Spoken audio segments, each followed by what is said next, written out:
예, 두 번째 시간을 시작하도록 이렇게 하겠습니다. 이 시간에는 이제 주님의 몸된 교회가 어떻게 그리스도의 생명력을 드러내는 교회가 될 수 있는지에 대해서 또 우리 교회가 그리스도의 표현이 될 수 있는지에 대해서 성경에 말씀하시는 내용을 근거로 해서 교제를 해볼까 합니다. 첫 시간에는 교회는 그리스도의 몸이라고 이렇게 말씀을 들었습니다.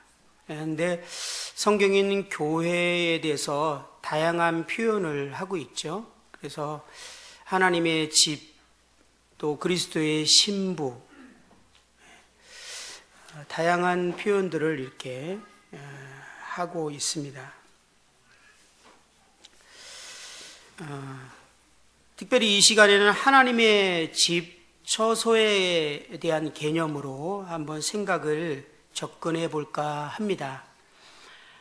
바울의 서신서들을 볼 때 하나님께서 영원전부터 또 구약에 계속 비밀로 감추고 있던 이 교회에 대한 비밀을 바울에게 이제 계시를 드러내고 있음을 우리는 알고 있습니다. 그래서 고린도전서 3장 19절에 보면 너희는 하나님의 밭이요 하나님의 집이다 이렇게 표현하고 있습니다.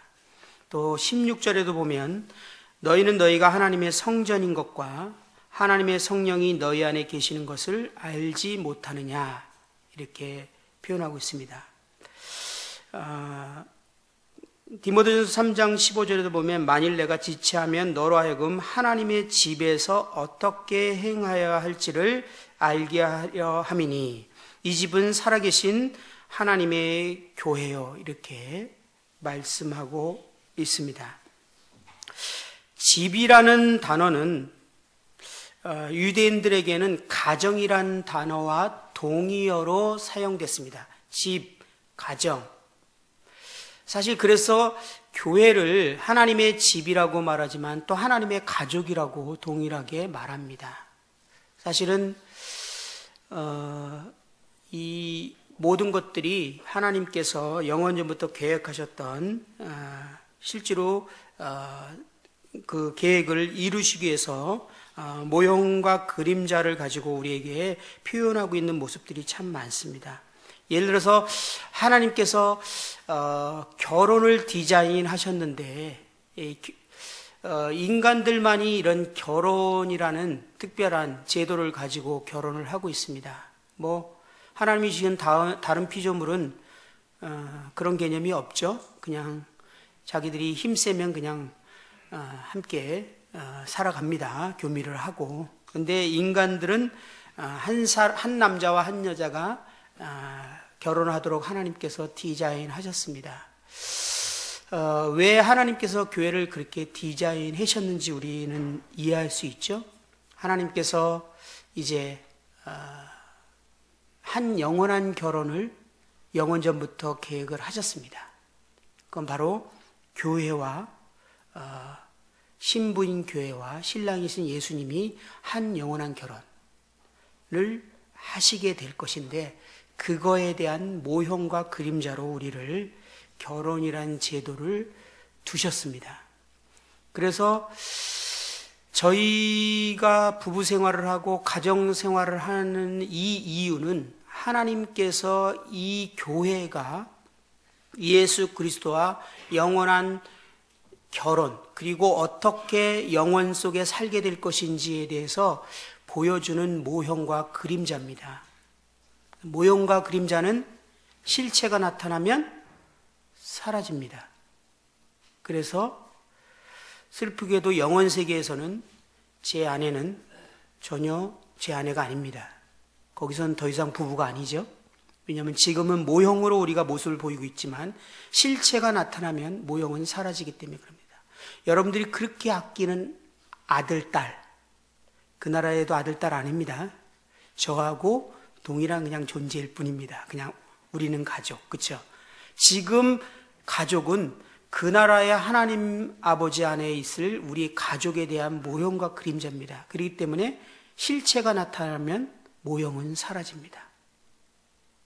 그러니까 여기다 목숨 거시면 안 됩니다. 실체에다 목숨 거셔야 됩니다. 실체가 어디죠? 이 교회예요. 주님과 교회. 그런데 종종 요즘, 예전에는 안 그랬는데 요즘 젊은 사람들이 결혼을 하면서 교회를 등한히 하더라고요. 왜냐하면 신혼에 빠져서. 결혼의 목적을 잃어버린 것 같아요. 주례사를 좀 바꿔야 되지 않을까요? 우리가 결혼한 이유는 하나님의 영원한 목적을 드러내는 모형과 그림자다. 그래서 아내는 그리스도가 교회를 사랑하듯이 사랑해야 되죠. 그리고 형제는, 그리고 아내는 교회가 그리스도를 순종하듯이 순종해야 된다는 유일한 요구가 있습니다. 왜냐하면 모형과 그림자니까. 그래서 자매님들, 아직 결혼하는 자매님들, 이 모형과 그림자라는 개념으로 내가 죽도록 남편에게 순종하고 복종하겠다라는 마음 없으면 시집갈 생각하지 마시고요. 더 준비하셔야 돼요. 이상하게 들립니까? 사실이에요. 시집 준비는 물질을 준비하는 게 아니라 이걸 준비하는 거예요. 형제님들, 아내를 자기 목숨을 바쳐서 사랑할 마음이 없으면 결혼하지 마셔야 돼요. 근데 요즘 결혼은 둘이 행복하려고 결혼해요. 그러니까 행복에 방해되는 심지어 모임까지도 줄이고 가정을 꾸기 위해서 모든 물질과 시간을 여기다 다 투자하고 그래서 교회는 빈곤하고 이게 왜 이렇게 됐죠? 하나님의 영원한 목적에서 지금 점점 벗어나고 있는 거예요. 그죠? 하나님이 결혼을 디자인하신 이유는 하나님께서 영원전에 갖고 있던 교회와 주님께서 결혼하려는 모형과 그림자고 아버지 하나님의 가족들에 대한 모형과 그림자예요. 그래서 저희는 가족이라고 하는 거거든요. 이 실체를 잃어버리면 저희는 다 잃어버리는 거예요. 근데 그 실체를 잃어버리는 주된 이유가 가족이고 부부고 그렇더라고요. 이것은 참 하나님 앞에 너무나 슬픈 사실입니다. 제가 또 얘기하다 옆으로 조금 갔는데요. 하나님의 처소, 하나님의 집, 가족. 이 가족이요, 정말 화목하고 그런 가족이 있는가 하면 막 불화하고 갈등하는 가족이 있어요. 하나님의 처소, 하나님의 집, 그러면 딱 떠오르는 가장 중요한 핵심이 뭐죠? 하나님이 거하실 곳. 하나님이 거하신다. 만약에 하나님이 거하시지 않으면요, 그것은 더 이상 하나님의 집이나 처소일 수 없어요. 그러니까 교회가 아닌 거죠. 믿지 않는 사람들이 모여있는 이곳에 공동체가 모여서 거기서 찬양하고 말씀 듣고 막 모든 걸 다 할지라도 하나님이 임재하지 않는다면 더 이상 하나님의 집이 아니에요. 근데 다윗의 시대 때 실제로 그랬어요. 하나님의 임재를 상징하는 하나님의 법궤는 다윗의 장막에 있었고, 모세를 통해서 하나님께서 디자인하신 성막은요, 한 10km 떨어진 다른 곳에 있었는데요. 거기서는 여전히 제사장들이 예배를 드리고 모든 것을 하고 있었지만 하나님의 임재는 없었어요. 하나님의 임재를 상징하는 법궤는 다윗의 장막 안에 있었어요.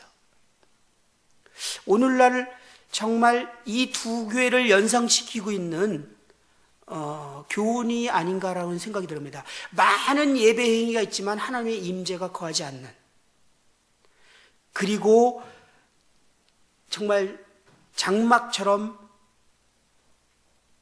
외형은 갖추지 않은 것 같지만 하나님의 임재가 거하는 곳.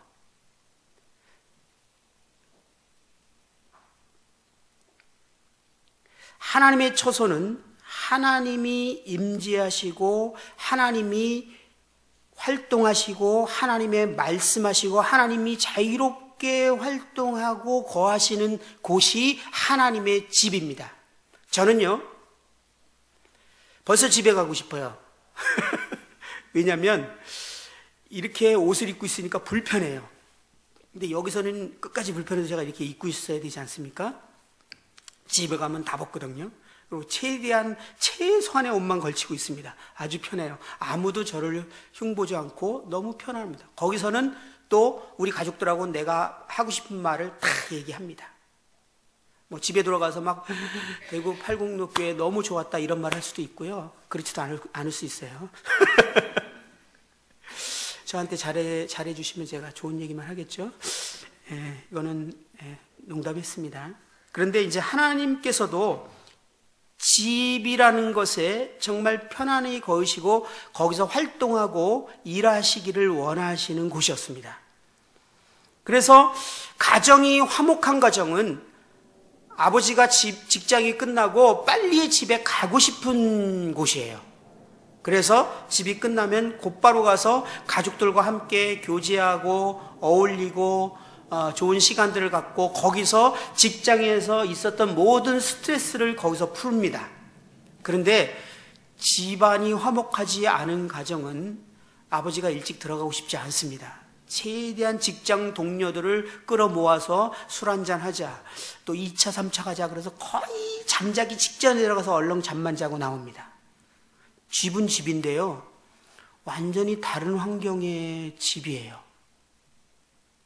제가 지금 무슨 말씀을 드리려고 하는지 조금씩 이해가 되죠?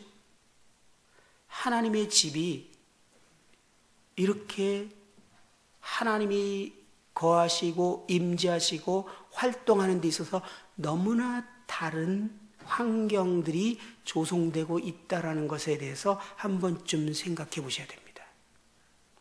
과연 하나님이 우리 교회에 평안히 거하시고, 제가 왜 평안히 거하신다라고 말할까요? 하나님이 우리가 모일 때 우리 안에 거하신다라는 약속을 하셨기 때문에 하나님은 우리 안에 거하십니다. 하나님의 약속이에요. 그런데 마지못해 있는 건지 평안히 계시고 하나님이 마음껏 활동하시고 말씀하고 계신지 아니면 그냥 조용히 계신지는 너무나 큰 결과가 나온다는 사실을 오늘 얘기하고 싶습니다.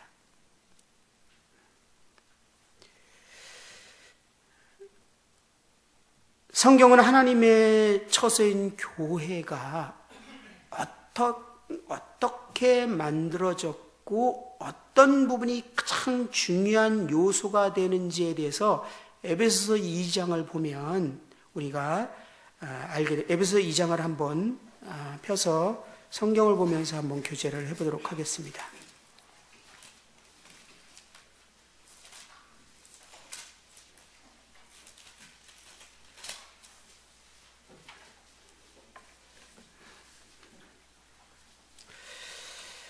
(2장) 14절부터 한번 볼까요?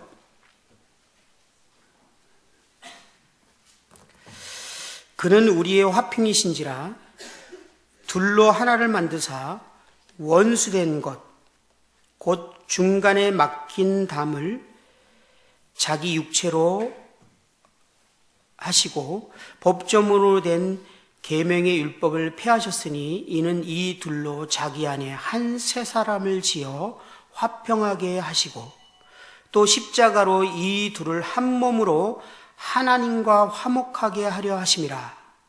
원수된 것을 십자가로 소멸하시고 또 오셔서 먼 데 있는 너희에게 평안을 전하시고 가까운 데 있는 자들에게 평안을 전하셨으니 이는 그로 말미암아 우리 둘이 한 성령 안에서 아버지께 나아감을 얻게 하려 함이라. 이 말씀을 가만히 보면 예수님께서 십자가에 죽으신 이유가 유대인과 이방인이 하나 되게 하기 위해서 그렇게 하셨다라고 말씀하고 계십니다. 이 둘이 하나가 되기 위하여 십자가에 달리사 원수된 것, 곧 중간에 막힌 담을 허무셨다라고 14장에 이렇게 기록하고 있습니다. 또 이들이 하나 되기 위하여 율법을 폐하셨다라고 이렇게 말씀하고 있습니다. 왜 주님이 그렇게 말씀하셨습니까? 그것은 21절, 22절에 결과가 기록되어 있죠. 그의 안에서 건물마다 서로 연결하여 주 안에서 성전이 되어가고 너희도 성령 안에서 하나님의 거하실 처소가 되기 위하여 그리스도 예수 안에서 함께 지어져 가느니라. 하나님은 평강의 하나님이십니다. 그리고 사랑의 하나님이십니다. 고린도후서 13장 11절에 보면 이렇게 표현하고 있어요. 표준 세번역으로 제가 한번 봤는데요. 같은 마음을 품으십시오. 화평하게 지내십시오. 그러면 사랑과 화평의 하나님이 여러분과 함께 계실 것입니다. 하나님은 자신의 본질과 같은 환경에서 편안하게 거하십니다. 하나님은 화평의 하나님이세요. 그렇기 때문에 교회가 갈등과 다툼이 있는 곳에서는 하나님이 그곳에 편안하게 결코 있을 수 없습니다.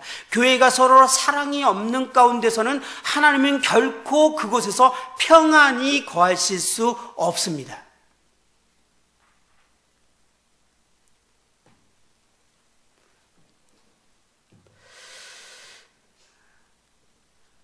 하나님은 사랑으로 하나 된 곳에 거하십니다. 우리가 복음을 전해야 하는 이유도 이 목적이어야 합니다.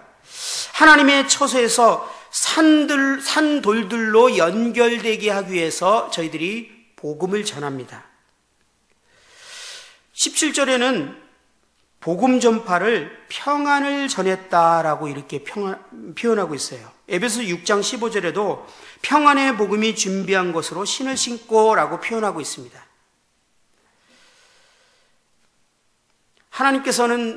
주님께서는 이 교회가 하나님께서 편안하게 거하실 처소가 되기 위해서 엄청난 작업을 행하셨다라고 지금 말씀하고 계십니다. 어떤 엄청난 작업이죠? 유대인과 이방인이 하나 되게 하는 작업을 하셨다는 거예요. 유대인과 이방인은요, 하나 된다는 것은 거의 불가능합니다. 주님이 십자가에 달린 이 사건이 아니면 불가능합니다. 절대 하나 될 수 없습니다. 있을 수도 없고 있어서도 안 되는 개념입니다.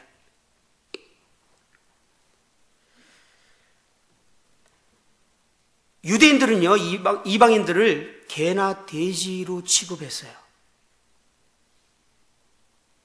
그리고 이방인들은 그 유대인들이 자기를 그렇게 여긴다라는 걸 알기 때문에 상당한 적대감이 있어서요, 서로의 사이는요, 결코 하나 될 수 없는 그런 사이였어요. 유대인의 성전에서 유대인의 뜰과 이방인의 뜰이 따로 있죠. 그 유대인의 뜰과 이방인의 뜰 사이의 벽에 뭐라고 써 있습니까? 어떤 이방인이든지 어느 나라 사람이든지 이 담을 넘으면 죽음을 면치 못하리라 이렇게 써 있어요. 이방인과 유대인은요, 절대 하나가 될 수 없는 완전 적대관, 우리의 상상을 초월할 만큼 적대관계입니다. 제가 이 표현은요, 그냥 1000분의 100분의 1만큼의 표현을 하고 있는 거예요. 그들이 느끼는 그 막 적대감은요, 우리가 상상하는 이상의 관계예요, 그들은요.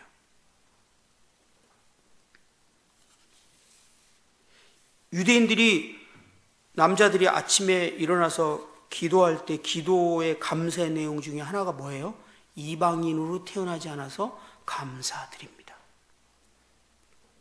그리고 또 하나 기도 뭐죠? 개나 돼지로 태어나지 않아서 감사드립니다. 동급.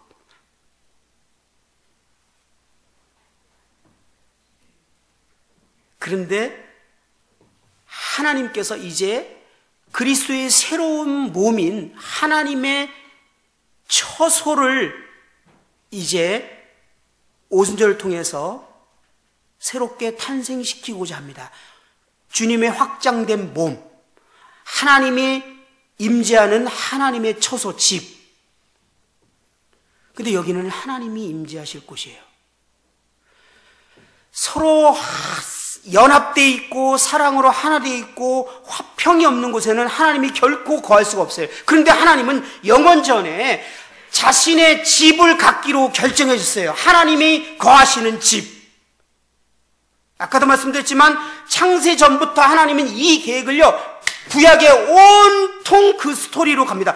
구약에요, 하나님의 집에 대한 얘기를 싹 빼버리면요, 얘기할 게 없어요. 하나님이 온통 하나님의 집에 대한 얘기예요. 다시 한번 생각해 보세요. 다 하나님의 집에 대한 얘기예요. 성전, 오로지 장막, 성전, 무너졌다 세웠다가 하나님이 그 가운데 거하신다 이거예요. 그 천상에 계셨던 그 하나님께서 하나님의 집에 거하시기를 결정하셨어요. 그런데 이제 하나님께서 하나님이 거할 처소를 이제 갖게 되셨어요. 그게 뭐죠?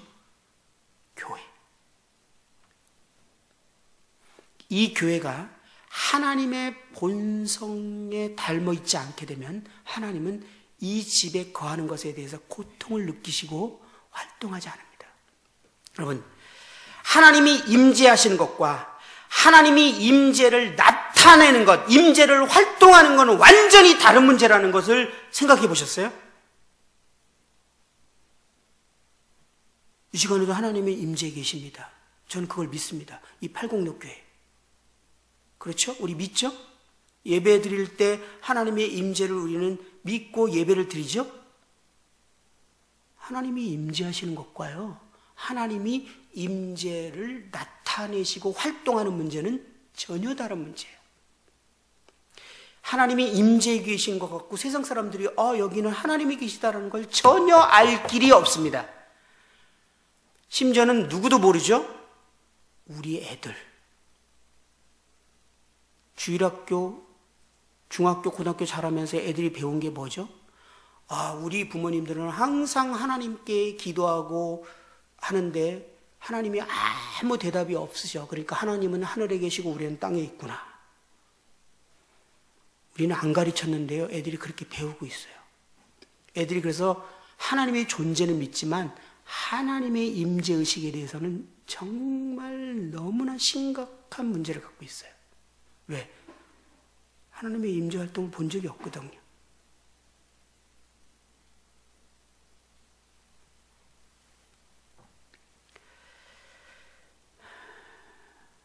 주님께서는 유대인들에게 있는 율법을 폐하셨습니다. 이 율법으로 인해서 유대인들이 구별되었기 때문에 그렇습니다. 유대인들은 자신들이 그 율법을 가지고 지키고 있다라고 생각했고, 이 율법을 지키지 않고 있는 이방인들에 대해서 아주 경멸하고 그들을 사람으로 취급하지 않는 그러한 마음을 갖고 있었습니다. 주님께서는 이 율법을 이제 폐하셨습니다. 주님께서 이방인들을 향한 이 율법의 요구를 어떻게 해결했습니까? 주님께서 율법을 범함으로 야기된 이 죄값을 자기의 피로 지불하신 것입니다. 율법은 선합니다. 의로웁니다. 거룩합니다. 그리고 하나님이 요구했습니다. 하지만 그들은 그것을 지키지 않았고 그것에 대해서 관심을 두지 않았습니다. 주님은 그 모든 요구를 행하지 않은 것에 대해서 자기 십자가로 십자가의 피로 값을 치러 놓으셨습니다. 그래서 유대인들은 이방인에게 율법을 지키지 않은 것에 대해서 이제 판단할 수 없게 됐습니다.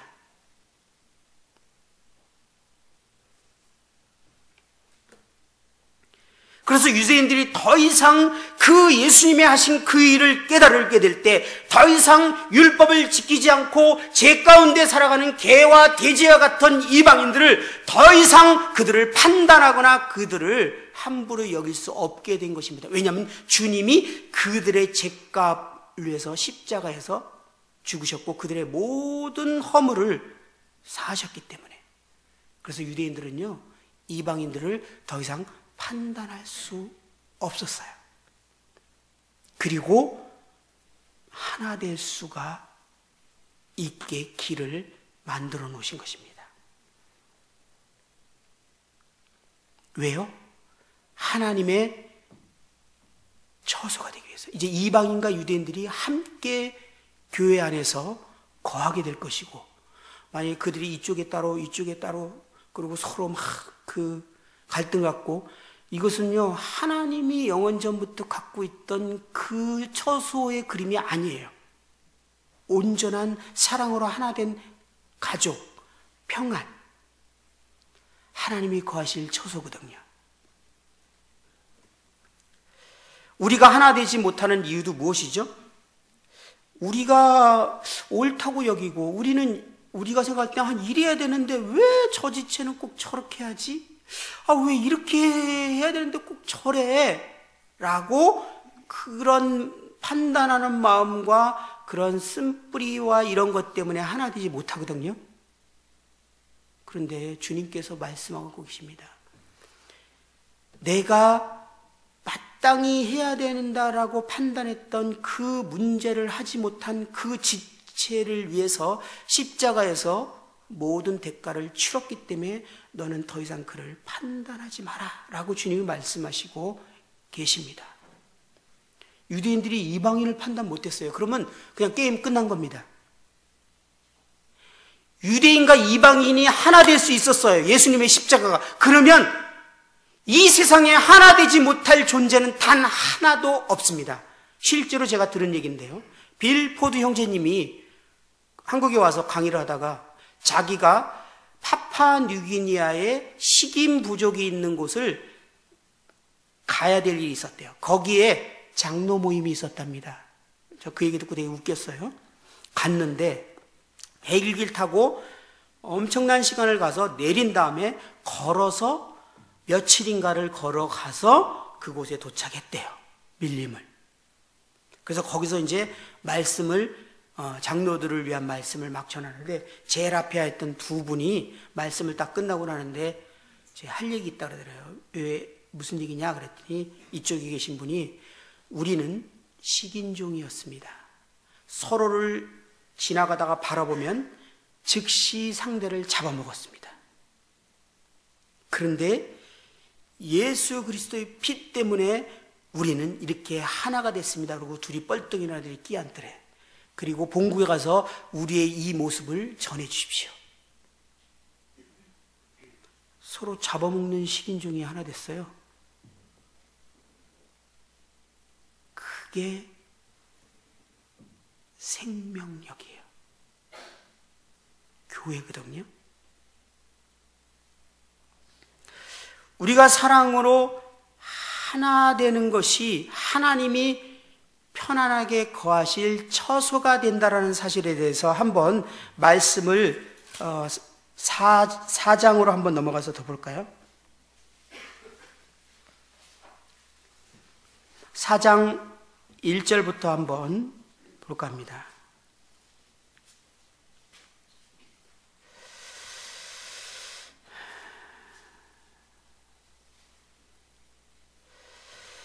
이 말씀 보기 전에 요한일서 4장 12절 말씀이 이렇게 떠올랐는데요. 피지 마시고요. 그건 제가 만일 우리가 서로 사랑하면 하나님이 우리 안에 거하시고 라는 말씀을 여러분들 기억하시는 줄 알고 있습니다. 에베소 4장 1절부터 보면 그러므로 주 안에서 갇힌 내가 너희를 권하노니 너희가 부르심을 받은 일에 합당하게 행하여 모든 겸손과 온유로 하고 오래 참음으로 사랑 가운데 서로 용납하고 평안에 매는 줄로 성령이 하나 되게 하신 것을 힘써 지키라. 몸이 하나여 성령도 한 분이니 이와 같이 너희가 부르심의 한 소망 안에서 부르심을 받았느니라.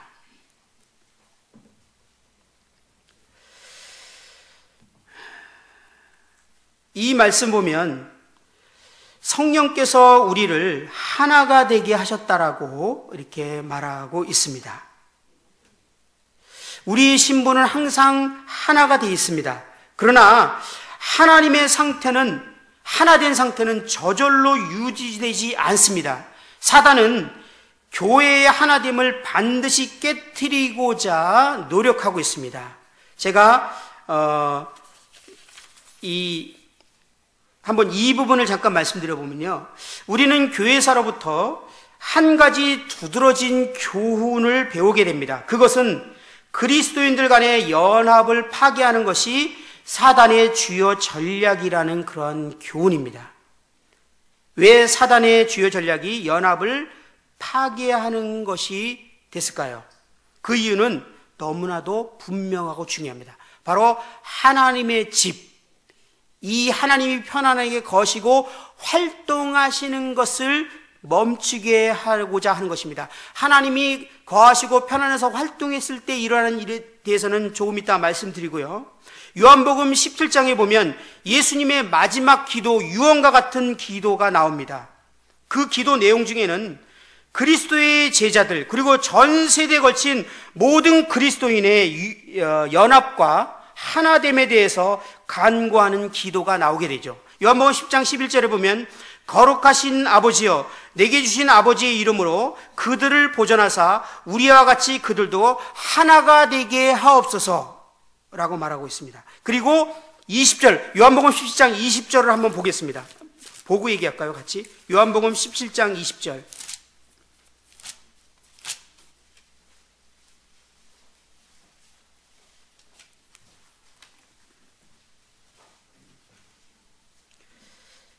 (20절에) 보면 요한복음 17장 20절입니다.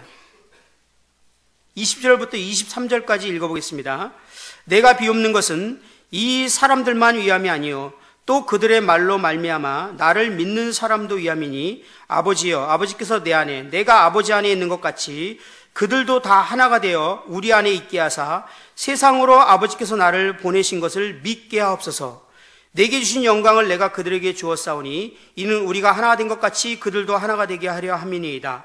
곧 내가 그들 안에 있고 아버지께서 내 안에 계시어 그들로 온전함을 이루어 하나가 되려 함은 아버지께서 나를 보내신 것과 또 나를 사랑하신 같이 그들도 사랑하신 것을 세상으로 알게 하려 함이로소이다. 이 말의 의미가 어떤 의미입니까? 예수 그리스도께서는 참으로 육신을 입은 하나님이셨습니다. 그리스도께서는 이 땅에 계실 때 그는 사람에게 자신이 하나님인 것을 확인시키기 위해서 많은 기적과 이적들을 행하셨습니다. 주님이 하늘로 올라가실 때 이 진리를 전파하도록 이 교회가 하나님의 설명이 되고 표현이 되도록 이 교회를 남겨두셨습니다. 그리고 불신자들에게 예수님이 하나님이심을 깨우치는 교회의 유일한 요소가 바로 연합인 것을 주님께서 말씀하고 계십니다.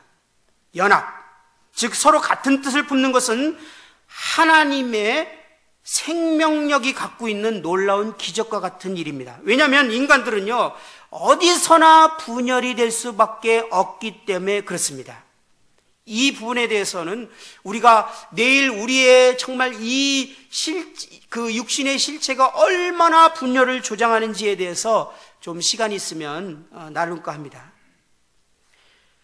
불가사의하고도 놀라운 방법으로 그리스도의 몸으로 연합된 이 교회는요, 세상 사람들이 바라볼 때 참으로 하나님이 살아계시다라고 알 수 있는 유일한 도구였습니다.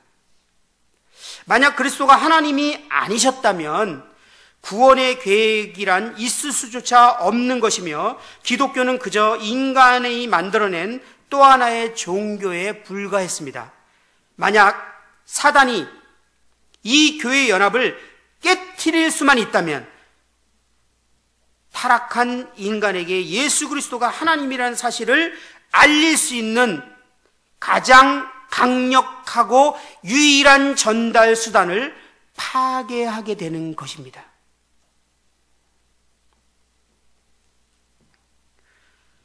불신자들은 참된 연합과 하나됨을 발견하기만 하면 그들의 심정은 그러한 사랑의 띠의 일원이 되고자 마음이 들끓게 됩니다.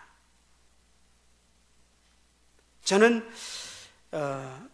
이 부분에 대해서 큰 확신이 있습니다. 왜냐면요, 하나님이 우리를 창조하고 지으셨을 때 우리를 사랑의 대상으로 지었습니다. 우리는 하나님의 사랑을 받고 우리가 체험받고 우리의 정체성, 우리의 만족, 우리의 기쁨이 형성되도록 지어진 존재입니다. 그래서 사랑을 우리는 받고 싶어하는 강한 본능이 있습니다. 이건 하나님의 사랑을 받도록 지어진 죄예요. 그리고 우리도 사랑을 하고 싶은 본능이 있는데 이거는 하나님을 사랑하도록 지어진 본능입니다. 그래서 아담과 하와가 타락하기 전에 하나님과의 관계는 정말 완벽했습니다. 하나님이 나를 사랑한다는 사실에 너무나 완벽한 정체성을 누리고 있었어요. 생각해 보세요. 온 우주 만물을 지은 하나님이 이 모든 우주 만물 중에 나를 사랑해. 나라면 껌뻑 죽어. 나를 최고로 사랑하고 나를 가장 좋아해. 아이들이 학교 갈 때요, 담임 선생님이 자기를 이뻐하잖아요. 그럼 학교 가는 거 진짜 행복해요. 직장에서도요, 위에 사장님이나 팀 최고가 나에 대해서 인정해주면 우리는 정체성을 막 받으면서 되게 행복해요. 우리는 사랑을 통해서 정체성이 채워지도록 그렇게 만들어진 존재입니다.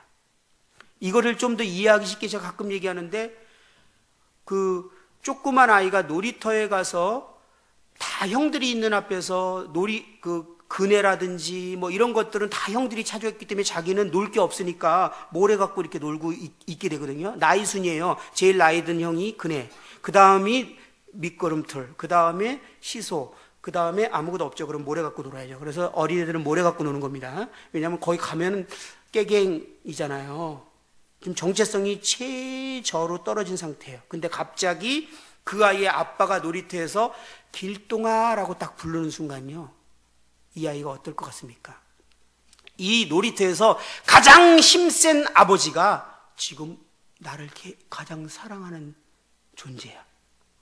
이 놀이터에서 지금 우리 아버지가 힘 제일 세잖아요. 근데 그 아버지가 나를 제일 사랑해. 그럼 얘는 그 순간요, 정체성이 최고조로 올라가면서 갑자기 어떻게 행동하냐면 아버지를 딱 손잡고 그네 타는 대로 앞으로 막 가서 그 초등학생 오빠 형이 타고 있는 그 그네에다 손가락을 탁 가리면서 아빠 나 이거 타고 싶어. 그럼 걔는 또 조용히 그네를 내립니다. 얘는요 지금 눈에 뵈는 게 없어요.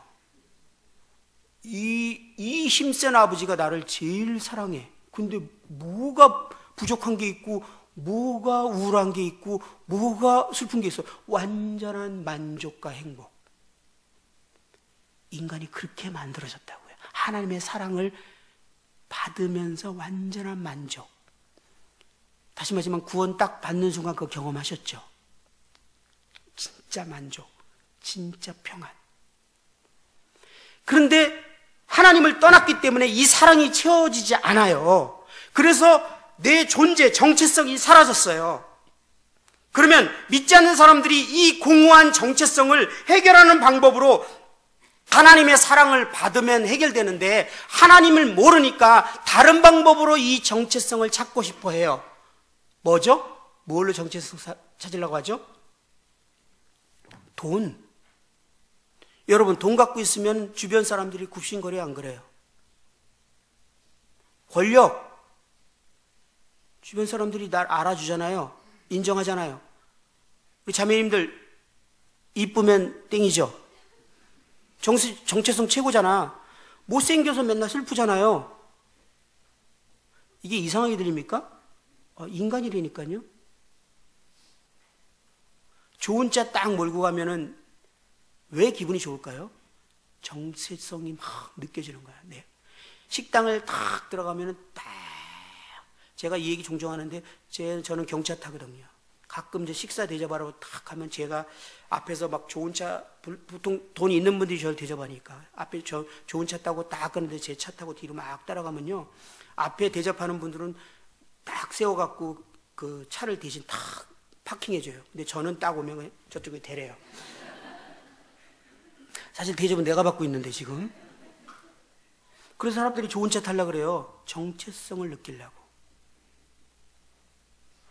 다시 말할게요. 사랑받고 싶어서 사람들에게 왜 이렇게 연예인이 되려고 그래요? 사랑받고 싶어서. 사랑받으면 막 난리잖아요. 막 사랑해요. 그런데 인기 떨어지면 왜 자살해요? 이 정체성 사라졌잖아요. 인간들이 모두 살아가는 이유가 그거예요.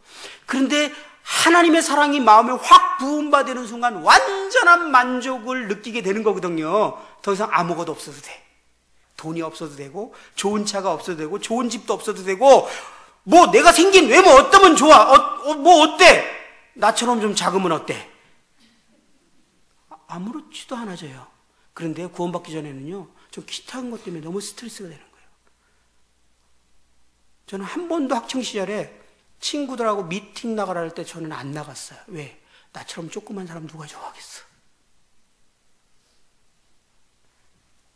자존감 낮아요. 정체성. 제가 이 얘기를 왜 했을까요? 그런데요, 그렇기 때문에 사람들은 사랑받기 위해서 돈도 가져야 되고, 외모도 꾸며야 되고, 능력도 가져야 되고, 존중받고 사랑해주고. 근데 교회를 딱, 사랑의 공동체인 교회를 딱 왔는데, 야, 이건 처음 보는 상황이야. 아무것도 없는데 사랑을 해줘. 세상은 잘나야지, 돈 있어야지, 똑똑해야지, 이뻐야지, 능력 있어야 사랑하는데, 이 교회는 아무것도 없는데 사랑을 해줘. 그리고 불신자들이 교회를 딱 오는 순간 그 서로 사랑하는 모습을 보면서 본능적으로 뭐를 딱 느끼냐면요, 이 본성이 느끼는 거예요. 내가 진짜 원하는 거 이거였구나. 왜? 인간은 사랑받도록 지어졌거든. 내가 진짜 원하는 게 이거였네. 이거는요, 모든 그리스도인이 갖고 있는 공통점입니다. 저희 교회가 막 청년들이 막 서로 사랑하니까 구도자들이 이제 한번 왔다가 나 이 교회로 올래. 그리고 결정을 해요. 그리고 막 거기 같이 있어요. 그러다가 막 부모님이요, 심지어는 구도자 막 교회 나간다고 핍박하고 그런 구도자들도 있었어요. 막 핸드폰도 발로 깨트리고. 근데도 교회 나와요. 이 사랑의 공동체가 너무 좋아서. 그리고 좀 있다 보면 너무 좋았는데 나만 뭔가 달라. 이들은 뭔가 다른 게 있어. 그게 구원이잖아요. 그럼 조금 있으면 막 구원받고 싶은 강한 열망을 일으켜요. 그리고 막 복음 듣고 싶다 그러고, 그리고 구원받게 되고. 제가 이 부분을 처음에 경험하기 시작하면서, 야, 이건 진짜 새롭다. 이건 정말 놀랍다. 어떻게 이런 일이 벌어지지?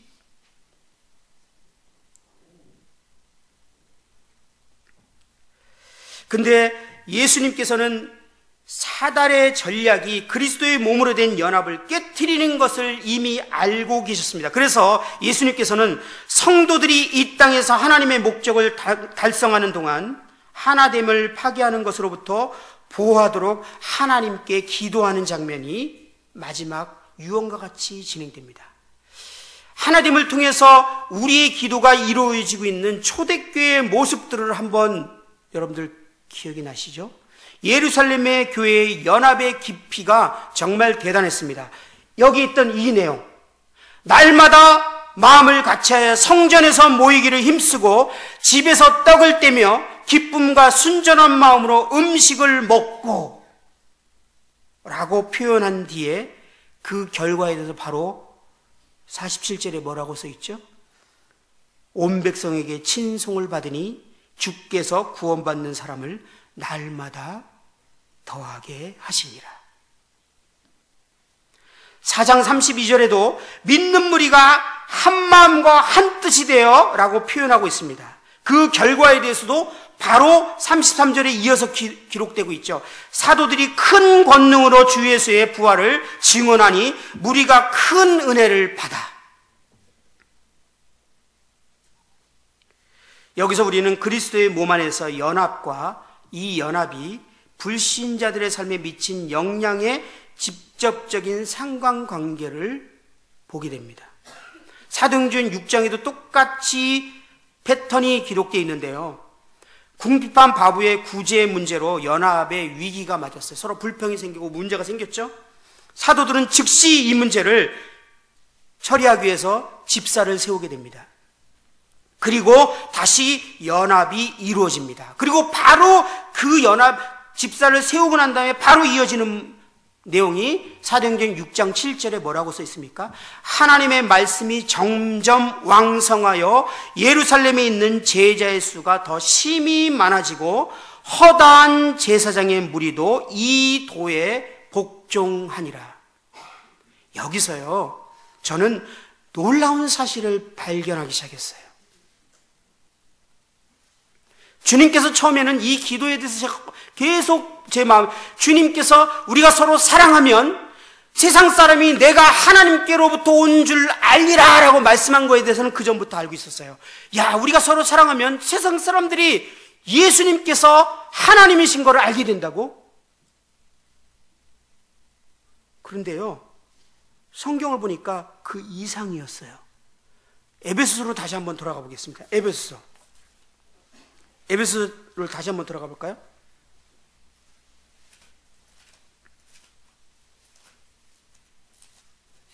(4장)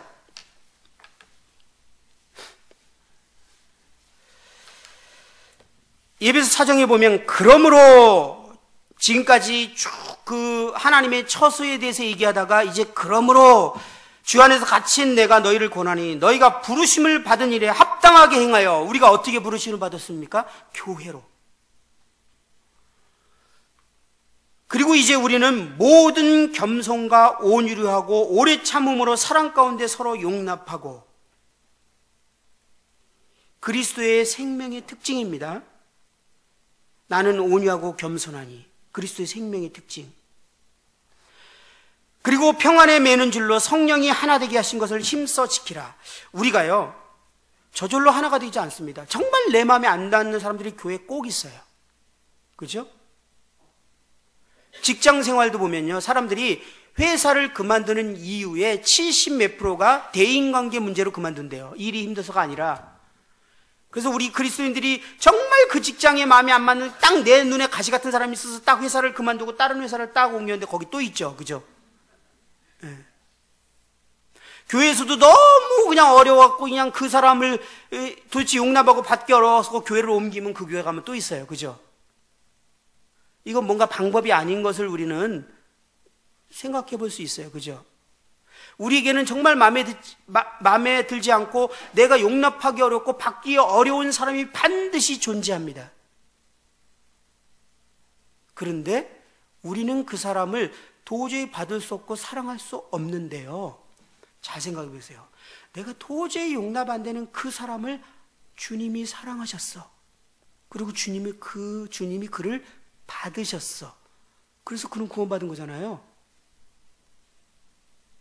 근데 그 사랑하고 받으신 그 주님의 생명이 내 안에서 살고 계셔. 근데 나는 그를 못 받겠어. 자, 내가 살고 있는 겁니까? 주님이 살고 있는 겁니까? 주님이 살고 있는 게 아니거든요.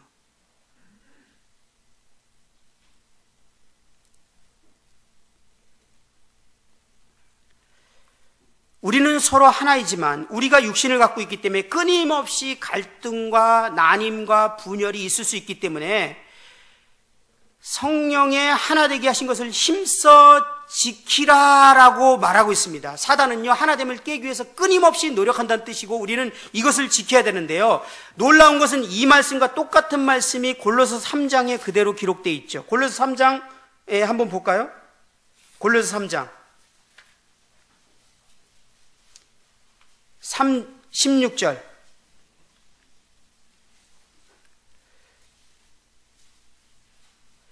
어, 12절부터 볼까요? 12절.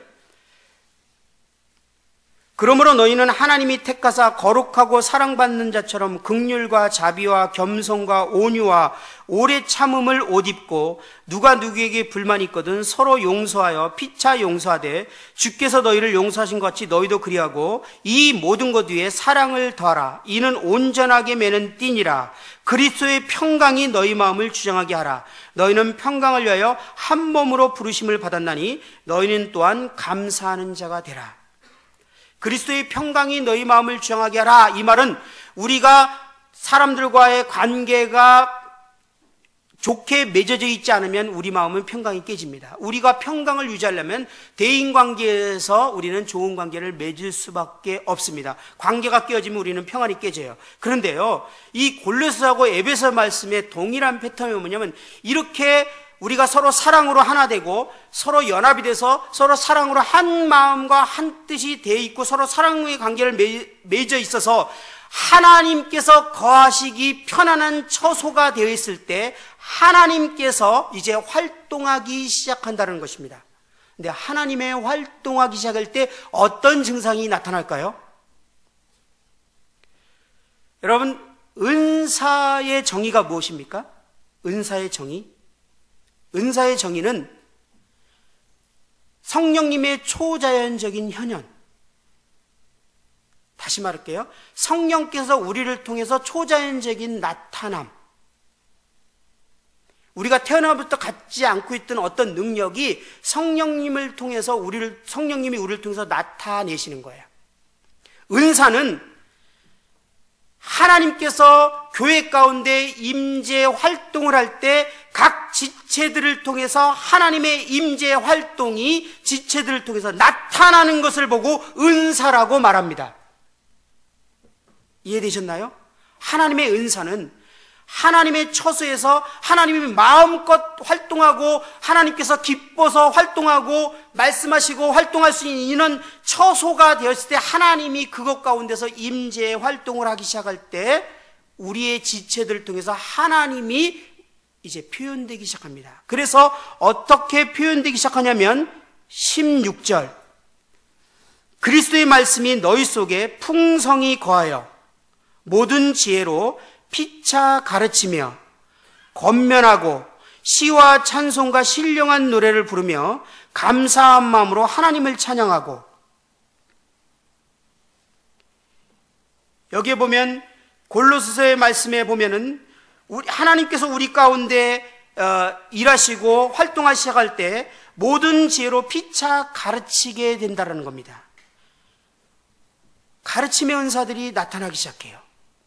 지금 제가 이 말씀을 초대교회가 연합이 됐을 때 하나님의 임재가 활동하면서 은사들이 나타나고 있는 것들을 한번 상상해 보면서 이 말씀을 한번 생각해 보시기 바랍니다. 초대교회예요. 사도들 말고도 이 그리스도인들이 정말 진정으로 하나 됐을 때 하나님의 처소로 정말 하나 됐을 때 하나님께서 그 가운데서 활동하고 일하기 시작하면서 많은 형제자매의 은사들이 드러나기 시작합니다.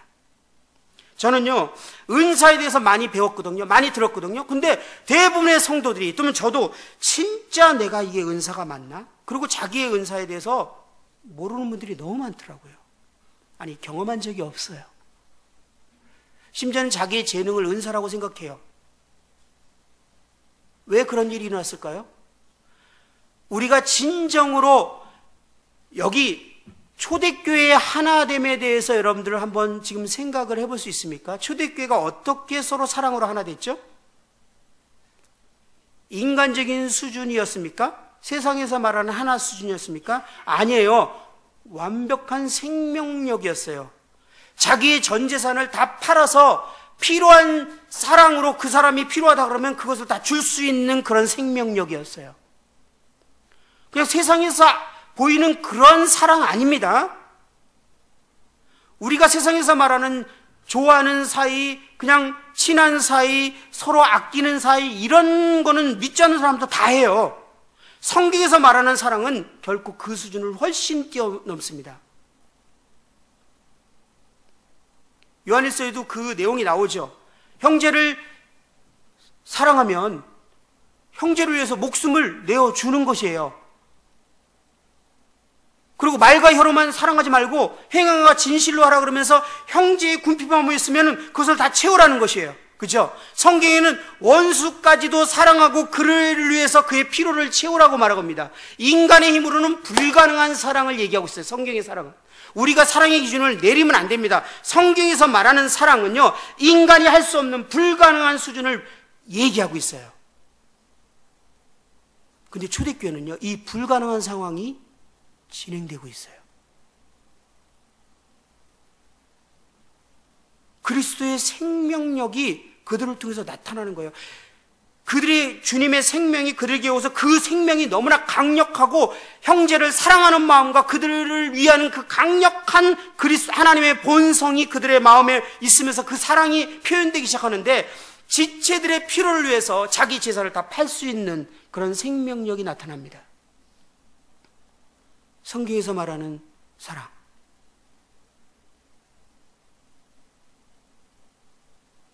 이게 초대교회만 있었습니까? 18세기에요. 형제운동이 일어나면서 다비, 그로브스, 체프만 이런 분들이 거부들이었어요. 변호사, 치과의사, 귀족들. 근데 그들이요, 모든 전 재산을 다 형제들에게 내어줬어요. 그리고 그들은 한 끼를 위해서 기도해야만 했어요. 오늘 저녁을 먹으려면 기도로 주님이 응답을 받아야만 했어요. 그들이 갖고 있는 생명력은요, 진정한 교회가 하나님의 처소가 되도록 그렇게 했던 것입니다. 그리고 하나님이 그 가운데서 임재가 활동하기 시작하면서 형제님들의 은사가 강력하게 일어나기 시작했어요. 그들이 성경을 깨닫는 능력들, 가르칠 수 있는 능력들, 다양한 복음 전파의 능력들이요, 강력하게 초대교회처럼 다시 재현됐어요. 그리고 그들이 하나님의 쓰임받기 시작했어요. 전 세계가 부흥이 되기 시작했어요. 하나님의 처소인 집, 하나님의 대안인 이 교회, 이 교회가 인간적인 개념이 아닌 생명력으로 반응하면서 사랑을 시작할 때 하나님의 임재가 활동하기 시작하면 은사들이 일어나기 시작합니다. 그리고 믿지 않는 사람들이 더해지기 시작하는 역사들이 일어납니다. 에베소서 아까 4장으로 다시 가보면요, 다시 한번 가볼까요? 성령이 하나 되기 위해서 힘써 지켜라 그러면서 몸이 하나요, 성령도 한 분이고, 또 5절에 보면 주도 한 분이요, 믿음도 한 분이고, 6절도 하나님이 한 분이시니, 그렇게 계속 한 분이기 때문에 한 분 하나님을 믿고 있고 한 믿음이고 한 성령이니까 너희들이 성령이 하나 되게 하신 것을 힘써 지켜야 된다라고 말하는데, 갑자기 그 다음에 나오는 내용이 뭐죠? 은사에 대해서 나와요. 은사. 그러면서 11절에 보면 그가 어떤 사람은 사도로, 어떤 사람은 선지자로, 어떤 사람은 복음 전하는 자로, 어떤 사람은 목사와 교사로 삼으셨으니 이는 성도를 온전하게 하여 봉사일을 하게 하며 그리스도의 몸을 세우려 함이라. 15절 보면 오직 사랑 안에서 참된 것을 하여 범사에 그에게까지 자랄지라. 그는 머리니 곧 그리스도라. 그에게서 온몸이 각마디를 통하여 도움을 받음으로 연결되고 결합되어 각 지체의 분량대로 역사하여 그 몸을 자라게 하여 사랑 안에서 스스로 세우느니라. 지금 이 말씀의 의미가 뭐죠? 하나님의 평안이 거하실 처소가 되었을 때, 하나님의 임재가 그 가운데서 활동하기 시작할 때 각양 은사들이 일어나면서 서로 사랑으로 결합되어 있고, 사랑으로 형제자매들의 피로들을 서로 채우고 지체의 분량대로 역사하여 그 몸이 자라기 시작한다. 성장은 개인이 하는 것이 아닙니다. 교회가 하는 거예요. 그런데 성장은 우리들의 노력으로 되어지는 게 아니라 하나님께서 우리를 성장하게 해주십니다. 골로새서 하나님께서 우리가 자라게 한다라고 하나님이 그렇게 말씀하고 계세요. 그런데 언제 자라느냐? 우리 교회가 정말 사랑으로 하나 되었을 때,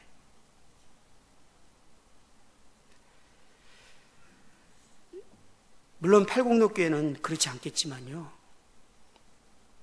사랑한다 그러면 내가 지금 가까이 지내고 있는 그 사람하고 사랑하는 것을 생각해요.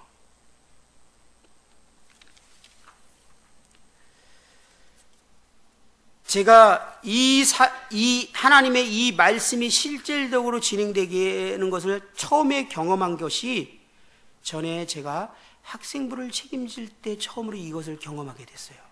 제가 그 학생부로 교회에서 저를 이제 보내게 됐는데 주일학교를 책임맡고 있었던 중에 제가 하나님과 관계가 회복되는 이런 사건이 있었어요. 첫사랑이 회복되고 주님과 동행하며 주님과 함께하면서 내 개인적인 삶에 정말 주님이 저를 강권하고 이끌어가는 그런 순간에 장로형제님이 학생부로 갔으면 좋겠다. 학생부가 지금 다 무너져서 학생들이 서너 명밖에 안 남게 됐고 교사들도 다 떠났고 이제 이 대안이 없어서 형제가 좀 갔으면 좋겠다. 제가 정말 거기 가는 거에 대해서 두렵고 가고 싶지 않았고 내가 그걸 어떻게 할 것인가. 저는 학생부에 대한 경험이 한 번도 없었거든요. 그런데 순종하는 마음으로 주님 뜻으로 알고 가게 됐습니다. 주님께 간절히 기도했어요. 주님, 이것을 어떻게 될까. 근데 그때 장로님이 저한테 이런 제안을 했어요. 너 혼자 할 수 없으니까 네가 원하는 어떤 형제 자매든지 선택하기만 하면 내가 설득해서 다 학생부 교사를 하게 해줄 테니까. 왜냐면 내가 너무 어려운 곳에서 가니까 저를 위로하느라고 그렇게 얘기했어요. 그래서 집에서 제가 이제 기도하면서 어떤 사람과 내가 함께하면 좋을까 기도했는데 그때 떠오르는 사람이 두세 명 있었어요. 되게 학생들하고 정서도 잘 맞고 활동적이고 학생들이 좋아할 만한 그런 형제가 막 떠올랐어요. 근데 주님이 그때 저에게 탁 말씀하시는 것 같더라고요. 너하고 마음 잘 맞는 그 형제들하고 네가 한번 학생부를 한번 잘 해보려고 하는가 본데 그러면 난 뒤로 빠질게 라고 말하시는 것 같았어요. 진짜로. 그래서 제가 깜짝 놀라서 주님 없이는 저 아무것도 할 수 없어요. 제가 어떻게 하기를 원하죠? 그랬더니 주님이 그때 저에게 하신 말씀이 뭐냐면 세상은 너하고 마음 잘 맞는 사람이 하나 돼서 세상은 자기들끼리 마음 잘 맞는 사람들이 하나 돼서 무엇을 하지만 교회는 너하고 가장 다르고 너하고 가장 안 맞고 너하고 기질이 가장 다르고 은사가 가장 다른 사람하고 하나가 돼서 일을 하는 것이 교회다. 이렇게 말씀하시는 거예요. 저는 이 부분에 내가 알았는지 모르지만 너무 새롭게 들렸어요. 그리고서 진짜 그런가? 그리고서 그러면 주님 누가 그런 사람이죠? 라고 주님께 딱 묻는 순간요. 진짜 두 형제가 딱 떠오르는데 생각만 해도 끔찍한 두 형제가 떠올랐어요. 진짜 제가 이렇게밖에 표현할 수 없어요. 정말 내가 도저히 같이 할 수 없는 한 형제는 죄송합니다. 그 형제님이 참 나중엔 다 간증했으니까 그냥 한마디로 말하면 답답 그 자체. 그냥 같이 있는 것 자체가 답답해. 이 형제하고 뭘 내가 할 수 있을까? 저는요 이게 답답한 사람 제일 힘들어하나 봐요. 빠릿빠릿하는 사람을 좋아하나 봐요. 이 형제는 두 번째로 답답한 형제. 우리 교회 통틀어서. 근데 그 형제가 딱 떠오르는 거야. 내가 진짜 그래서 주님, 진짜 이 형제입니까? 진짜 이 형제. 근데 주님이 말씀하시는 것 같아요. 이 형제와 같이 뭔가 동역하면요, 제가 숨이 막혀 죽을 것 같아서 진짜로요. 근데 주님의 뜻을 순종해야겠다라는 마음 하나. 왜냐하면 주님과 관계가 감사하게도 제가 주님의 사랑에 붙들려 있는 상태였기 때문에 이것을 순종하기로 하고 주일날 갔습니다. 그리고 그 형제에게 프로포즈를 해야 되잖아요. 학생부 같이 할래? 너무 하기 싫은 거예요. 그리고 제발 안 하겠다고 했으면 좋겠다. 그래서 한 형제를 화장실 가려고 여기서 이렇게 계단을 내려가던 계단 중간에 딱 만났어요. 그리고 거기서 갑자기 딱 잡고 형제 혹시 학생부 나랑 같이 할 마음 있어? 일주일 동안 기도해 볼래? 끝. 그러고 내려갔어요. 왜 자세히 얘기하고 비전을 제시하면 하잖아요. 그러니까 비전 제시 안 하고 안 하게끔 제가 그냥 할래? 이 말만 하고 내려갔어요. 그리고 화장실에 딱 들어가는데 거기에서 볼일 보고 그 형제 두 번째 형제가 있는 거예요. 그래서 거기서 나도 같이 볼일을 보면서 형제 혹시 나 학생부 가게 되는데 학생부 할 마음이 있어? 있으면 한번 기도해봐. 끝. 절대 학생부를 뭐 같이 해야 된다는 뭐 호소라든지 학생부에 대한 어떤 주님의 뜻이라든지 이런 거는 절대 얘기하지 않았습니다.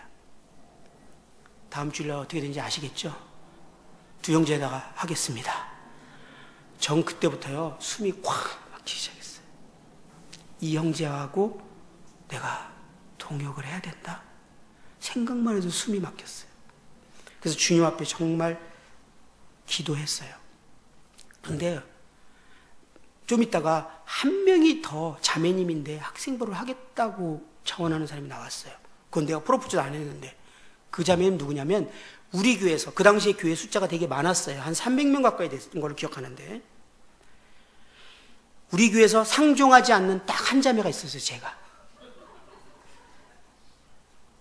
그러니까 상종하지 않는다라는 의미를 정확하게 표현하면 형식적인 인사는 하지만 앞에 만나면 학생적인 인사는 하지만 가능하면 멀리 두는 자매님이에요. 왜냐하면 제가 그 자매님한테 뭔가 그 자매님의 기질과 성격 때문에 된통 한번 당한 적이 있는데, 야 어떻게 저런 성격을 가졌지 해서 내가 가장 싫어하는 성격이 자매님이에요. 근데 이 자매님이 학생부를 하고 싶다는 거예요. 저 그날은 밤을 샜습니다. 주님하고 씨름하면서, 주님 저를 아예 죽이려고 하십니까? 저는 이 두 형제까지도 죽을 것 같은데 이 자매까지 오면 저는 정말 죽을 것 같아요. 정말 밤샜어요. 그리고 나중에는 주님이 계속 그거에 대해서 뒤로 안 물러나시니까 할 수 없이 내가 져야 되잖아요. 어떻게 그래도 부탁드렸냐면, 그러면요 제가 이 자매님하고 할 테니까 제 머릿속에 있는 자매님에 대한 이미지 칩을 확 빼버리고 다른 칩을 좀 넣어주세요. 여러분 하나님께 이렇게 기도해 본 적이 있어요? 칩을 넣어주고 빼달라고? 저 이렇게 기도했어요. 얼마나 저는 하기 싫었으면 그랬겠어요. 근데 주님이요 그 기도 제 인생에선 처음 경험하는 건데 들어주셨어요. 괜찮더라고요. 기도하고 나서. 그리고 이들과 학생부를 시작했어요. 교사 모임을 시작했어요. 주님 어떻게 할까요? 주님이 딱 한 가지를 말씀하시더라고요. 결과, 방법 다 나한테 맡기고 너는 이들과 하나가 되라. 제일 어려운 걸 요구한 거예요. 저한테. 이들과 하나 되기 위해서 이제는 모든 걸 투자하기 시작했는데 1년에서 1년 6개월 동안요 오로지 하나 되기 위해서 그 어떤 것도 학생부 그냥 하지 않았고 그냥 유지만 하고 이 교사들과 하나 되는 데에 있어서 1년을 투자했어요. 나중에 1년쯤 되고 나서 저는 이 하나 되면서 죽음이라는 걸 거기서 십자가라는 걸 그때 알았어요. 왜냐하면 나를 따르는 자기 십자가를 지고, 이게 저는요 막 고난과 어려움인 줄 알았는데요 자기 뜻을 포기하고라는 걸 그때 알았어요. 이 교사들 앞에서 내 뜻을 포기하는 게 난 너무 힘들었어요. 그 당시에 제가 직업이 뭔지 아십니까? 직업이 레크레이션이었고요 학생 캠프 대장이었어요. 전국에 있는 학생들을 600명, 1000명씩을 마이크 하나로 컨트롤하는 직업인이었어요. 저는 완전 전문가였죠. 이 형제들은요 그냥 학생의 학자도 모르는 형제들 같아, 얘기하는 거 보면. 근데 그 형제들을 나보다 더 낮게 여기고 존중을 하고 이렇게 하지 않으면 하나가 되질 않는 거예요. 그래서 주님이 나보다 낮게 여기라니까. 그러지 않으면 하나가 안 된다. 이 형제의 뜻을 존중하고 나보다 낮게 여기고 그것을 인정하고 받아들이고 가려고 그러는데요 그게 거의 정말 죽을 것 같다라는 걸로 저는 그때 처음 알았어요. 죽을 것 같았어요. 진짜 딱 죽음이란 단어 외에는 다른 걸로 비교할 수가 없었어요. 정말 죽을 것 같더라고요. 그런데 주님 앞에서 주님이 말씀하신 것을 믿고 정말 무슨 일이 벌어질지 모르니까 끝까지 하나 되기 위해서 정말 그를 존중하고 사랑하기로 결정하고 사랑하는데, 한 1년쯤 지나서 우리가 어떤 분위기가 됐냐면, 목요일 날 모였는데 교회 모든 모임 중에 목요일이 기다려지는 날이에요. 모든 그 교사들이 다. 목요일 날은 혹시 회사에서나 어떤 스케줄이 있으면 아침부터 막 기도하기 시작해요. 주님 저는 가야 돼요. 교회 이거 안 가면 안 돼요. 가고 싶어서, 이 교사들하고 너무 만나고 싶어서, 같이 교제하고 싶어서, 함께 얼굴을 보고 싶어서. 진짜 우리가 그렇게 됐어요. 그런데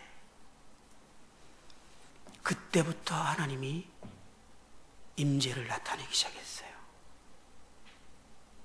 첫 번째, 학생들이 갑자기 그 몇 명 안 되는 학생들이 친구를 데리고 오기 시작하더라고요. 우리들의 그 사랑의 모습이 그 몇몇 안 되는 학생에게 전이가 됐나 봐요. 걔네들이 갑자기 친구를 데리고 시작해요. 생전 전도하라고는 안 했는데 갑자기 친구를 데리고 와요. 근데 그 친구들이 딱 오면은 나 그냥 이 교회 다닐래요. 그냥 말해요. 내가 100%라고 말하면 거짓말일 것 같아서 제 상식으로는 왔는데 다시 안 온 애가 기억이 잘 안 나요. 90% 정도라고 얘기할게요. 한 2년 안 됐는데 학생들이 40명, 50명씩 더해지고 구원받는 일이 일어나는데 우리가 감당이 안 되는 거예요. 저는 그때 영혼을 하나님이 보내주신다는 사실을 알기 시작했어요. 그리고 하나님이 이 학생부라는 작은 교회를 믿지 않는 학생들에게 보여주셨어요. 학생들은 그걸 딱 보는 순간 나 여기 다닐래요. 우리는 교사 모임 때마다 이제 그 다음부터 한 2년 동안은 맨날 모임은 하는 말이 아니 쟤네들이 왜 우리 교회 나오지? 하나님 왜 영혼을 보내시지? 우리는 감당할 능력이 없는데 자꾸 왜 보내시지? 그런데요, 그 교사들이 다 충분히 학생들을 감당하기 시작했어요.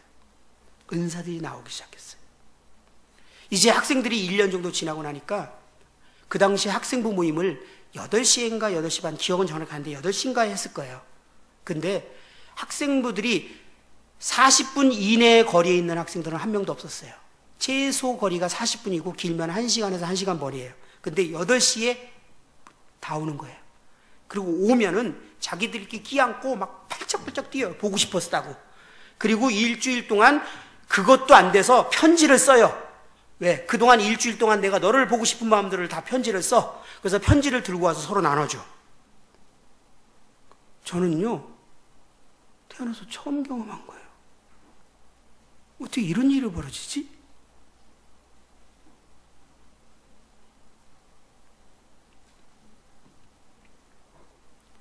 하나님이 영혼들을 보내시기 시작하더라고요. 그리고 그 영혼들은 여기에 그냥 남고 싶어 해요. 그리고 남아있다가 아까 말씀드린 대로 한 달, 2달, 석 달 지나고 나면 다 구원받고 싶은 마음으로 바뀌기 시작해요. 왜? 나도 이 안에 공동체에 들어가려고 결정해서 교회를 나오는데 가만히 있어 보면 나는 진정한 공동체가 아니거든. 구원받아야 진정한 공동체거든. 그러니까 저 구원받고 싶어요. 근데 저는 그 당시에 복음도 전할지 몰랐어요. 우리 교사 중에 복음 전할 사람이 한 명도 없었어요. 그래서 평소에는 복음을 한 번도 못 전하니까 학생부 여름 수련회 한 번, 겨울 수련회 딱 2번 캠프 때 우리 교회 전도자를 불러서 복음을 전하게 했어요. 그러면 6개월 동안 더해져서 막 준비했던 영혼들이 여름에 왕창 구원, 또 가을 시즌에 막 준비됐던 영혼들이 겨울에 또 왕창 구원, 또 그 다음에 여름에 막 준비됐던 여름에 애들이 확정 구원. 2년이 돼서 학생들이 한 4, 50명이 되고 난 다음에 한번 그러면 전도 집회 한번 우리 학생들이 친구대로는 전도 집회를 한번 해볼까? 그렇고 문화교감처럼 꾸며서 전도 집회 같이 딱 준비했는데요. 학생들이 150명이 왔어요. 저는 한 번도 들어본 적도 없고 경험해본 적 없는 일을 제가 경험하기 시작했어요. 이게 뭐지? 그때는 이 말씀의 원리를 몰랐어요. 하나님이 임재하시고 그 임재를 활동이 시작하고 나타나기 시작할 때, 그러니까 진정한 자기 부인이 되고 진정한 사랑으로 하나가 됐을 때 하나님이 그 안에서 거하시고 활동하시는 그 활동을 말씀보다 먼저 경험했어요. 그리고 나중에 이 말씀을 하나하나 주님이 보여주겠는데 이게 그거였어? 이게 그거였어? 그러고서 제가 인동으로 나오게 됐습니다. 성도들은 거의 없었죠. 그런데 3명의 리더십이 나왔습니다. 저와 박소영 형제와 문복재님, 장세 형제님. 주님께서 똑같이 마음에 말씀하시는 것 같았어요. 그래서 제가 그렇게 얘기했습니다. 우리 장로들이 온전한 하나가 먼저 되자. 1년 동안요, 아무 프로그램 하지 않았습니다. 유일하게 주일날 예배 드리고 주일 메시지 외에는, 여러분 좀 죄송합니다. 충격받지 마세요. 수요 모임도 안 했어요. 주일학교 안 했어요. 뭐 없지만 거의. 학생부 안 했어요. 청년부도 안 했어요. 그런데요, 우리 리더십은 월요일날 6시에 만나면 보통 12시에서 1시, 늦으면 2시에 헤어졌습니다. 그것도 시간이 부족하면 주간 중에 한 번 또 만났어요. 1년 내내. 그 후로도 계속 진행됐지만, 그리고 온전한 하나가 되기 위해서 계속 교제했어요. 진정한 하나. 저희 인도공교회 개척된 다음에 교회가 정식으로 출범은 1년 후라고 보면 맞아요. 아무것도 안 하던 교회가 1년 후부터 이제 무엇을 ചെയ്യു냐면 그렇게 진정으로 하나 되기 위해서 꽤 긴 시간이 거의 1년 가까이 걸렸어요. 교사 모임 때하고 똑같이. 그런데 놀라운 일이 일어나기 시작했어요. 주님이 교회가 어떻게 무엇을 해야 될지 말씀하기 시작했어요. 인도교회는 한 번도 해보지 않은 복음 방식을 채택했어요. 한 번도 보지도 않고 들어보지 않은 훈련 방식을 채택했어요. 한 번도 해보지 않은 어떤 나라 어느 교회에서도 들어보지 못한 선교 체제를 적용했어요. 주님이 말씀하시기 시작하더라고요. 하나 될 때. 그리고 영혼들이 더해지기 시작했어요. 1년에 3차례, 4차례 침례식 할 때 10여 명씩 침례를 받았어요. 그리고 10년이 채 못 됐을 때 300명이 넘어가기 시작했어요.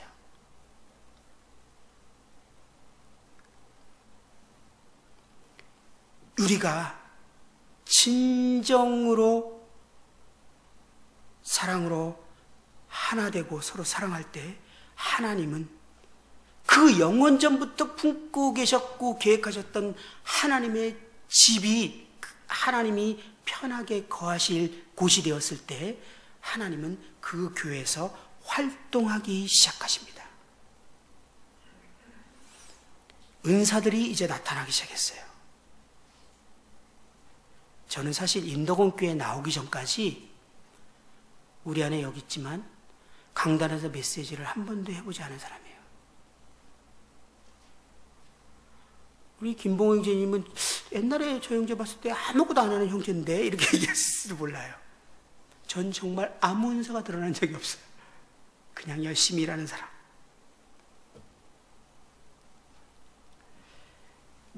에베소 말씀처럼 하나님이 거하시는 처소가 될 때 이제 하나님이 세운 사람들이 일어나기 시작합니다. 교사와 목자와 전도자들. 그리고 그들을 통해서 교회에 말씀을 주시기 시작합니다. 그리고 하나님께서 친히 이 교회를 인도하시고 이끌어갑니다. 왜? 하나님이 거하시는 처소고 하나님이 말씀하시고 하나님이 활동하시고 은사들이 이 하나님의 교회는 정말 놀라운 교회였어요. 그러면서 이제 교회가 이제 이제 복음을 전하고 저희가 뭐 연대기를 하잖아요. 이런 것들을 복음을 이렇게 막 전하고 이렇게 할 때 진행되면서 점점 이제 다른 모임의 형제자매님들이 저희 교회에 구도자를 데리고 오는 일들이 생기기 시작했어요. 그들이 저희 교회를 왜 구도자를 데리고 오죠? 자신의 교회가 있는데 그들에게 대화해 보면요 공통점이 있어요. 우리 교회는 못 데리고 갈 것 같아요. 우리 교회를 보여주기에는 좀 이들이 하나님에 대한 마음이 다칠 것 같아요. 그래서 여기서 좀 복음을 전해서 구원받게 하고 싶어요. 복음을 전했어요. 구원받았어요. 그렇게만 되면 끝날 줄 알았는데 이분들이 또 고민이 생겼어요. 구원받았는데 교회로 데려가야 되잖아요. 교회로 못 데려가겠어요.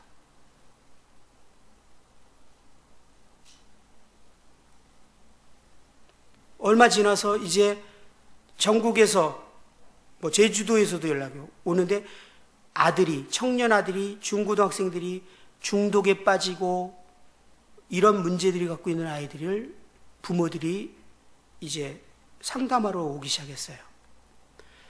심각한 상태가 아닐 때는 제가 직접적으로 상담이지만 아이 상태가 너무 심각할 때는 제가 처치하는 방법이 하나 있었어요. 그 아이를 3개월에서 6개월 동안 이 교회에서 살게 합시다.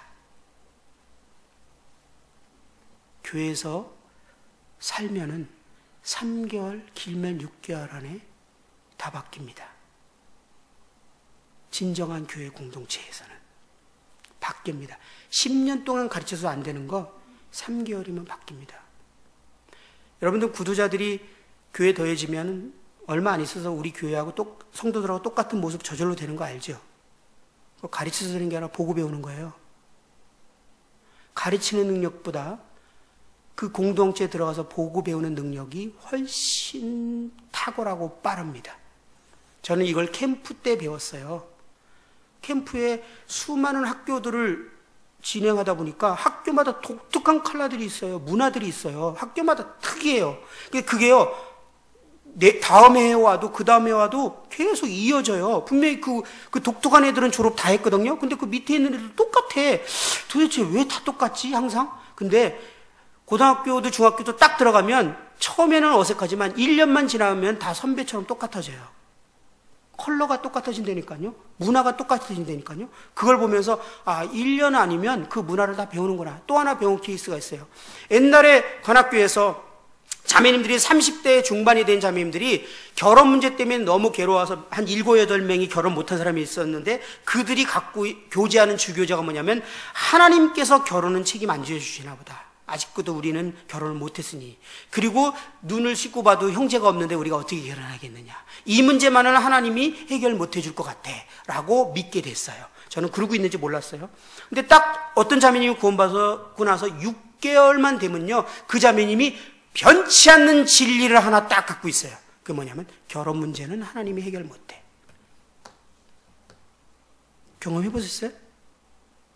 6개월 안에 확실히 믿습니다. 결혼 문제는 내가 어떻게든지 해결해야 돼. 이게 무서운 능력이에요. 그렇다면 교회가 정상적인 기능을 하게 되면요, 교회 안에 문제아를 딱 집어넣으면요, 해결이 됩니다. 학생부 부모가 찾아왔어요.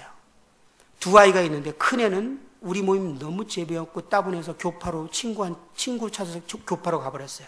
형제님이 집 사세요. 그러니까 자매님이 고민에 빠졌어요. 둘째 아이는 중학생인데 내가 결혼하면 내 아이는 절대 교회 안 데리고 갈 거야, 이렇게 하는 애예요. 왜 그랬겠을까요? 걔는 학생부에 나와보는데 가끔 학생부에 구원받고 침례받은 애들이 있죠. 걔네들을 보면은 내가 반에서 아는 친구보다 더 못됐거든. 더 아닌 것 같거든. 그러니까 얘는요, 그 애들을 보고서 하나님은 안 계셔 이렇게 믿은 거예요. 그런데 하나님이 안 계시다고 믿는데 엄마 때문에 난 끌려오고 있어. 이게 너무너무 지겨운 거야. 그러니까 나는 결혼하면 절대 내 아이를 교회에 안 데리고 올 거야. 이 문제를 그 자매님이 제 앞에서 울면서 우리 아이 어떻게 해야 돼요? 한번 학생부에 데려와 보십시오. 학생부에 데려왔는데 걔가 교파에서 다시 모임으로 왔어요. 교회가 진정한 공동체. 마지막으로요, 제가 막 지금 몇 시간 강의를 그냥 한 시간에 끝내려고 막 달립니다. 죄송합니다. 우리들은요, 정상적인 가정에서 부모님에게 온전한 사랑을 받고 그렇게 자란 아이들이 흔치가 않아요. 모임의 2세대들은 좀 괜찮지만 세상의 아이들은 대부분 역기능적인 가정에 제대로 사랑을 못 받고, 요즘에는 제가 구도자 상담해 보면요, 10명 중에 한 7명 이상이 정서적으로 불안정 같아요. 왜? 가정이 온전한 사랑이 없어서 그런 거거든요. 그래서 정서적으로 다 문제가 생긴 거예요. 사랑으로 체험받지 못하면 정서가 불안하거든요. 근데 사랑이 안정감을 느끼게 하잖아요. 근데 부모님이 그걸 충분히 못 주시면 정서가 불안해져요. 정서가 불안하면 주로 나타나는 증상이 뭐죠? 학생들은 게임입니다. 게임 중독. 왜 게임 중독을 할까요? 게임하고 있는 동안에 안정감을 느껴요. 이걸 딱 뛰는 순간에 또 불안하거든. 그러니까 다시 해야 돼. 성중독, 알코올 중독, 다 그 문제인 거 아세요? 정서 불안에서 오는 거예요. 구원 받았어. 구원 딱 받으면 이 문제 딱 해결되나요? 그렇게 믿으시는 분 절대 그러지 않아요? 잠시 성령 충만할 때 괜찮은 듯하지만 한두 달 지나면 똑같아집니다. 다시. 이 문제를 하나님이 어떻게 해결하고 했을까요? 새로운 가족, 사랑의 가족 안에서 새로운 정서를 체험받으면서 치료되도록 만들어놨어요. 근데 교회가 사랑이 없어? 여전히 해결 안 되니까 교회 안에 심리학이 들어오고 있어요. 왜? 전문가의 상담이 필요하게 됐거든요. 하나님에 대한 교회인데 교회가 제 기능을 못하니까 심리학자가 필요하게 된 거라고요. 교회가 진정으로 사랑하면요, 이 문제 해결돼요. 새로운 가족 안에서. 구원 문제. 정말 우리 아시잖아요. 교회가 정말 행복하고 막 서로 사랑이 넘치면요, 형님 전도하러 갈 필요 있습니까? 암만 안 해도 막 데리고 와요. 그런데 다들 계산 나오죠? 우리 교회 데리고 오면 이 사람이 좋아할까? 아유, 안 좋아할 것 같아. 그럼 안 데리고 오는 거죠. 그죠? 딱 계산하고 안 데려오는 거예요. 교회가 정말 행복해지면요, 문 닫아야 돼요. 자리 좁아서. 그럴 수밖에 없어요. 계속 데리고 오게 돼 있거든요. 누가 내가 사랑하는 사람과 내 친척과 내 친구하고 교회 안 나오고 싶어요? 다 나오고 싶어 하죠. 근데 우리 교회를 데려올 자신이 없는 거예요. 전도의 문제가 해결이 됩니다. 그리고 많은 정서적인 문제를 가진 사람들이 교회 안에서 해결이 됩니다. 부부의 이혼 문제나 이런 문제들 참 많이 찾아왔어요. 교회가 정상적으로 회복돼서 하나님의 임재가 활동하기 시작할 때 이 교회는 모든 사람들이 갖고 있는 문제에 대한 대안입니다. 하나님이 교회를 그렇게 디자인하셨어요. 완벽한 해결책입니다. 교회가 정상적인 기능으로 회복하면 교회는 모든 문제를 해결할 수 있는 그 원리를 다 갖고 있어요. 하나님이 디자인하신 교회. 하나님이 임재가 활동하는 교회. 하나님이 말씀하시고 일하는 교회. 우리 교회의 갈 길을, 비전을 주님이 보여주십니다. 우리 성도들의 가장 잘 맞는 그 양육 방법을 하나님이 주십니다. 우리들에게 가장 잘 맞는 그 전도와 복음을 하나님이 주십니다. 그게 없기 때문에 우리는 다른 교회에서 잘하는 것을 자꾸 우리는 한번 가져와 보잖아요. 근데 우리 교회 오면 왜 그렇게 효과가 안 날까? 많이 나면 30%죠. 예, 내가 통계적으로 보면 잘하면 30%입니다. 왜? 주님이 우리 가운데 직접 하시는 그것이 없기 때문에. 그거는 우리가 원한다고 됩니까? 들으려고 기도하면 주님이 말씀해 주십니까? 보여주십니까? 아니요.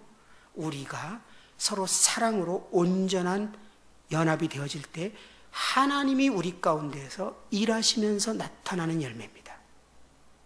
그리고 날마다 구원받는 사람들이 더하더라. 말씀이 흥황하더라. 이것이 하나님의 집,